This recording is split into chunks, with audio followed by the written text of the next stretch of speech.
Man, let me tell you something, man. Let me just tell you something real quick. First off, let me just get this water real quick before I even get into this. So, how y'all doing first of all, man? Let me just tell you something. This is just fresh off of the shit that just happened. So, look. So, I went, got a haircut, as you can see, came back, and I'm going through Instagram, right? And I'm figuring, let me just look at, what's going on in the world today before I hop in the shower and, fucking, get all this hair off me. And I saw Fat Joe had a live. This is 2 days or a couple of days after the Verzuz. So, Verzuz, I love that shit. So I figured he was going to talk about it just a tiny bit more. I didn't plan on tuning in for a long time. But when he went in there, it was him and Swizz Beatz. And so Swizz Beatz is one of the heads of Verzuz, man. I was like, all right, this is going to be interesting. Maybe we might get a clue on to who the next one could be. Needless to say, I didn't expect anything of what I'm about to tell you to happen today. So, for people that aren't in the know, basically at the Verzuz between Fat Joe and Ja Rule, Jermaine Dupri was in the building, and people kept telling, because Diddy was in the comments, and people kept telling Diddy that, you should go battle JD, go battle JD. And Diddy specifically stated, and he stated this a while back, but not in regards to JD, but I think he did at one point. There was a comment. The history is Jermaine Dupri wanted to battle Diddy, which makes sense. Both guys are known for their dances as well as for producing R&B songs and big acts as far as that mirror each other. Like Diddy has Mary J, Jermaine Dupri had Mariah Carey, Diddy had 112, which first of all, because I'm about to say that Jermaine Dupri also had Usher, but people forget that the first Usher album, wasn't that executive produced by Diddy? But the point I'm trying to make is, people kept antagonizing Diddy to go against JD, and he said specifically, and he said this from the gate from a long time ago when Verzuz was getting big, I don't want Jermaine Dupri. He's not on my level. I want Dr. Dre. That's what he said. So, in saying that, and bringing it back to this live that I'm talking about, the Jopra show of today, Friday, basically Swizz leaves and Snoop comes in, and they start talking, but then Jermaine Dupri comes in, and now this is where it gets interesting, right? Because they got Jermaine Dupri, and they're talking about the Verzuz and talking about would you be down to do it with Diddy? And he said yeah, and Jermaine really wanted to smoke. It looked like he was not playing. He really said yeah, I'll take him. There's no problem. Matter of fact, just sign the paperwork. That's all he was saying throughout this whole thing. But it gets even more interesting. They managed to get Diddy on the live as well. So you got Fat Joe, Snoop Dogg, Jermaine Dupri, and Diddy all on the live. And I'm not gonna lie, I haven't laughed real hard in a long time. But man, Diddy was playing Jermaine Dupri out. Man, because JD really wanted to challenge Diddy, and Diddy was just like, listen, your arm is too short to box with God. I will destroy you. I will run through your body and soul. He told Jermaine Dupri, first of all, that line, I will run through your body and soul, came after Jermaine Dupri was begging Diddy to go and sign the paperwork for Verzuz, right? Diddy said, fuck all that. I want Dre. Matter of fact, you're so easy. I'll show you. Diddy was outside in his backyard. He said, you're so easy. I'll show you right now what I can do. Let's go a quick 5 for 5 on the live. And Diddy went right to one of his 3 studios that he has in his house. A quick stunt, because that's Diddy. Goes there. He checked him so bad. He lays out his whole playlist of what he's going to play. He told Jermaine, I'm going to hit you with Victory first. And Jermaine, trying to, save face, called Victory a mediocre record. But he said, I'm going to hit you with Victory, then I'm going to hit you with Hypnotize. And this is where it goes bad for JD, man. Now, granted, I'm not the biggest JD fan, you know what I'm saying? Being from the East Coast, I'm not saying I was a big Diddy fan too, but being for that, I'm from the East Coast. Growing up, I had no choice but to hear Diddy because he was from over here, so they're going to play him more.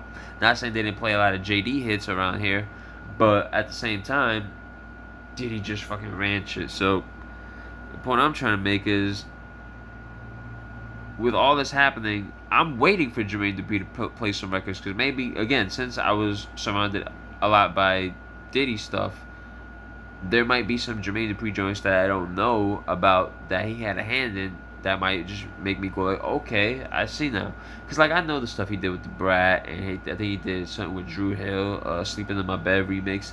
He did a lot of stuff.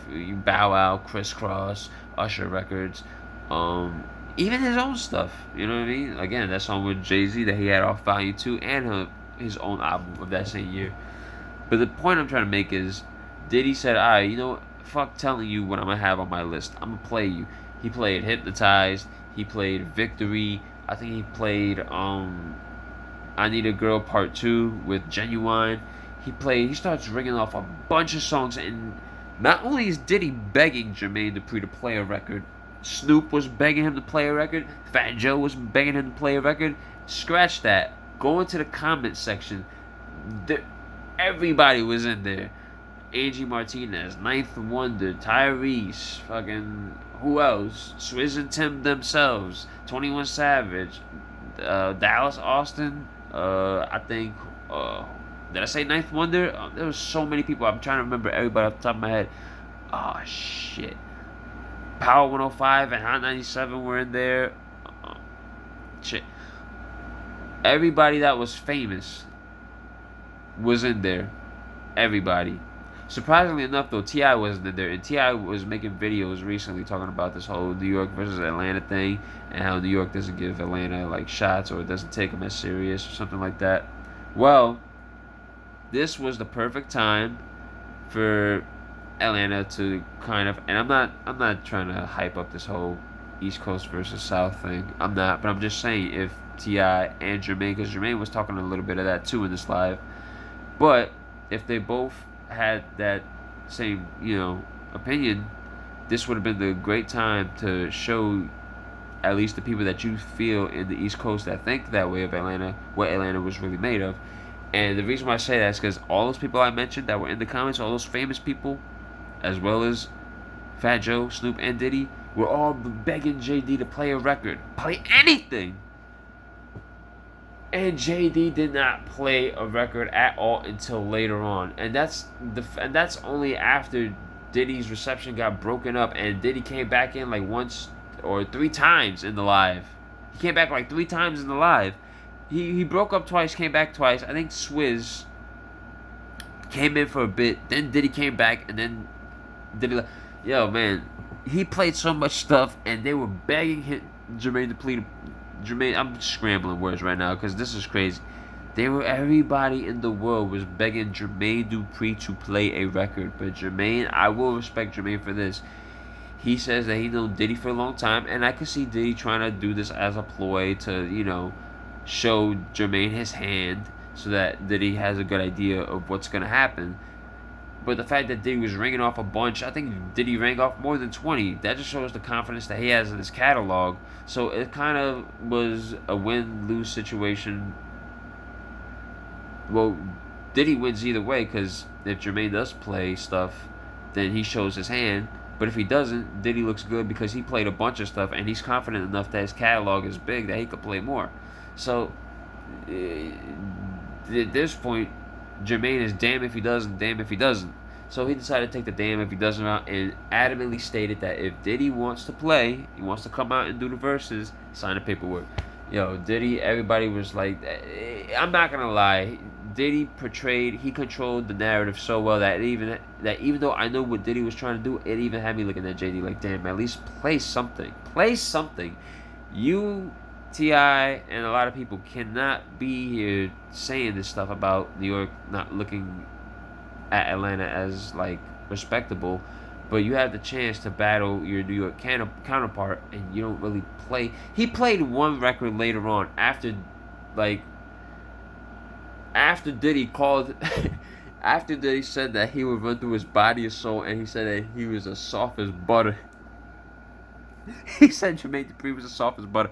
Jermaine Dupri, even the people in Jermaine Dupri, because Jermaine Dupri was in a studio, even the people in Jermaine Dupri's studio was telling him, play something, man. That's when Jermaine Dupri caved in. He caved in and he said, fuck it. He said, Diddy, what do you have that's bigger than this? And he plays Usher's Confessions record. and he tried to stun on Diddy by saying that, because I believe this is true too, that first of all, I think people have Usher's Confessions album as a top 5 R&B album.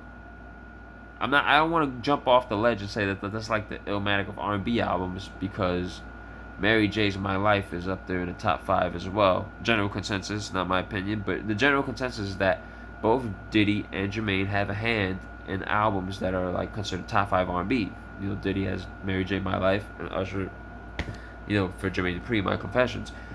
And I think My Confessions, he tried to stunt by saying that album had like 10 million units sold in a week. I could be wrong, or that could be the total. Let me see if I have time. I'm gonna have some time today. So, here's the thing. He does that, and Diddy kind of he doesn't even bother Diddy. He kind of scoffs at it, and he plays a record off of Mary J's My Life album, which was a cover. I forgot what the song is called. I'm Going Down, which is a cover off another song, which, fun fact, Cameron sampled for Oh Boy, him and Joel's. I'm going down, baby, oh baby. You know, so my singing is horrible, but he plays that, and that was actually a good counter, because again, if you know the history, both those two albums are considered top 5 R&B albums. Like, My Life is the female version of, not the female version, but like, you could argue that My Life is the greatest. I don't want to jump off the ledge and say that. I wouldn't be surprised though if people argue. See, but you have to have a wide depth of R&B in order to like debate this, and I don't. I'm just going off a general consensus what I see. A lot of people may say that My Life is not only the best female R&B album, but maybe probably the best R&B album, period. And then you could probably look at Usher's Confessions as the best R&B male album, but I don't know if a lot of people will say that with, you know, albums like R. Kelly 12 Play and all that stuff. People probably won't admit it just because R. Kelly's going through a situation now, but you know. Anywho, he scoffs at My Confessions and plays I'm Going Down by Mary J. And Jermaine Dupri did not continue to play anything after that. And at that point, Diddy had buried, it was hyped at first because Jermaine was really talking, like he had the energy, like it was almost like a pre-show match. Or like, you know how in boxing, they'll do like a pay-per-view special interviewing the fighters and documenting them before they get into the ring. This was kind of like that. Jermaine was talking about, yo, I'm ready to do this. I got a lot of history. I could be. He told Diddy, I will bust your ass on the dance floor too, because that's another thing. They both dance, and Diddy looked at him like, he said, I will kick you in your leg. Man, here's the thing, right? Jermaine put so much effort into talking about what he would do against Diddy until Diddy came in and checked him. And checked him so bad that it made the idea of Diddy versus Jermaine look a little different now. Because Diddy rang off so much stuff. Again, to that mind game that I was telling you. Diddy rang off so much stuff, and he probably has more, that if Jermaine played anything, he's showing his hand, even though he has a lot of stuff. But the fact that he didn't, it made it seem like Jermaine in his head might look at it like, I'm not falling for a trap, but everybody, the narrative for everybody else is not going to look like maybe he doesn't have it. Maybe he does, but maybe he's scared to go against that energy. Because Diddy is a performer. Let's not get that twisted. And I'm pretty sure Jermaine is a performer as well. The fact is, guys, is that when it comes down to it, Jermaine didn't play. He only played one record, and Diddy had a response for it, and that's that. Diddy said he didn't even touch Carl Thomas yet. Anywho, Diddy made the situation or the idea of JD versus Diddy look so bad by kind of crushing him on Fat Joe's show that he said, all right, let's move on. In the comments afterwards, he said, all right, let's move on, get Dre on the phone. But here's the thing. Swizz has said it before, but with Snoop there, he confirmed it himself. Dre isn't looking to do a Verzuz. Kind of like 50 isn't looking to do a Verzuz. Dre has something else that he's working on with Snoop that's going to be amazing, that Snoop says. And that Snoop says that if Dre is going to do a versus or anything like that, it has to be controlled. It has to be under Dre's control because he's such a controlist and a perfectionist that if it's not Dre's vision, he's not down with it. Snoop said that Dre needs to be the one that designed the studio equipment that they're going to perform in and everything and all that stuff, everything. He needs to pick the stadium. You know what I mean? All that stuff. And if you guys remember the Teddy Riley Babyface battle, Swiss said that Dre was gonna watch that as a test run to see how he would like it, because he really felt like joining in on the fun, and Dre wanted to do a versus, but after the first Teddy Riley Babyface and all that messed up and how messed up that was, Dre got turned off by it and said, "Nah, listen, man, I can't have nothing that I do attached to something messed up like that. Like, it has to be perfection. My name has to be attached to perfection, because when you're that big, your name is valued, So if your name is attached to something that isn't up to your standards of what you put out previous, or even to your personal standards, because you have a lot of power in the industry, that you could, make a few demands for yourself, right? You're not going to do it. So now, Dre, I will say this, Diddy did enough to hype up even Snoop Dogg to when he told Snoop, call Dre immediately. Snoop said that he'll make the call one more time for him. Because Snoop was adamant. He said Dre isn't really looking to do this. And if Dre isn't looking to do it, and Diddy isn't looking to do it with Jermaine, after especially embarrassing Jermaine, and Jermaine still wanted to do it with Diddy, but he's not. First of all, people made a good point. Jermaine really can't look like the good. He can't really say that Diddy doesn't want to see him, and then you guys can't. And 3 Letterman, shout out to 3 Letterman, he brought this up. You can't look at now that Diddy kind of served you on the live. You cannot act like the victim now, especially after the Trackmaster said that they wanted to go against you, and you turned them down and made them look like nothing. Because at this point, it looks hypocritical in a sense. I'm looking forward to see what T. I mean, I got a lot of stuff that I gotta do for myself too, guys. But at the same time, I'm looking to see what a lot of people are gonna say about this. I wonder how T.I. is gonna react, since he made a video recently about, recapping the Diddy and Jermaine. Not this one, but just the situation that happened at the Fat Joe Ja Rule versus the exchange between Jermaine and Diddy. He recapped that, and then he recapped the whole New York versus ATL thing that he recapped, I think, was this, like, earlier this year? I would love to see his opinion on this now, after ATL was basically begging Jermaine to play something against Diddy, and he didn't. I want to see what his take is on this now, but who knows, man. That's all I really have, man. That was crazy. I'm looking for... You know what? At this point, why not just do a triple threat? Make the first versus triple threat. Dre versus Diddy versus Jermaine. West versus East versus South. Now, I know people are going to be like, why are you leaving out the Midwest? But who is a giant... But I'm trying to think, and somebody could inform me. Well, I mean, Kanye West, he could be representing the Midwest. I think that's something that he might want to do, because he's always looking to prove like he's the greatest. In his mind, he probably is the greatest, but why not? That'd be a 4-way trifecta, right? Of each coast and their best producers, right? Or their most world-renowned known ones, right? Diddy, Kanye, Dre, and Jermaine. But right now, Midwest isn't in the conversation because they haven't been thrown into it yet. But right now, it looks like, Dre wants nothing. Jermaine wants Diddy, Diddy wants Dre, Dre wants none. So, if they can, why not make it a triple threat? East versus West versus South. Diddy versus Dre versus Jermaine. Settle it once and for all. Everybody gets what they want.